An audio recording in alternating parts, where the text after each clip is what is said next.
మెదక్ జిల్లాలో కారుతో సహా వ్యక్తి సజీవ దహనం కేసును పోలీసులు చాకచక్యంగా ఛేదించారు. ఓ రైతును హత్య చేసి హైడ్రామా క్రియేట్ చేసిన సెక్రటరియట్ ఉద్యోగి ధర్మనాయక సహా అతనికి సహకరించిన కుటుంబ సభ్యులు జైలు పాలయ్యారు. బాబు అనే కార్మికుడిని తన పొలంలో పనికిందని చెప్పి తీసుకెళ్లిన ధర్మనాయక్ వెంకట్రావు శివార్లో అతన్ని గొడ్డలితో నరికి హత్య చేసినట్లు మెదక్ ఎస్పీ రోహిణి వెల్లడించారు. బాబు మృతదేహాన్ని కారులో వేసి తగలబెట్టి పోలీసులకు ధర్మనాయక్ చనిపోయినట్టు నమ్మించే ప్రయత్నం చేశారని వివరించారు.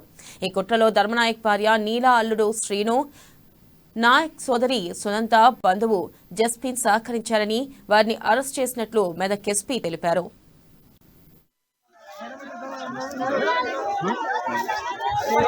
మెదక్ వస్తున్నారని చెప్తే అతను పట్టుకోవడం జరిగింది. పట్టుకొని ఇంట్రాగేషన్ చేసిన దాంట్లో మనకు తెలివైన విషయం ఏమేమిటంటే అతను నేటివ్ ఆఫ్ భీమ్ల తాండా, మన వెంకటాపూర్ విలేజ్ గ్రామ పంచాయతీకి వస్తుంది, తేక్మల్ మండలం.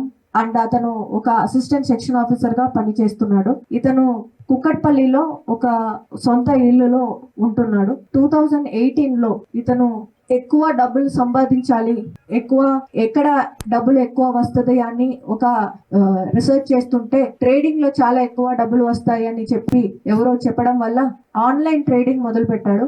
యాక్చువల్లీ స్టాక్ ఎక్స్చేంజెస్ లో ఆన్లైన్ ట్రేడింగ్ మొదలు పెట్టాడు. దాంట్లో ముందు అతనికి చాలా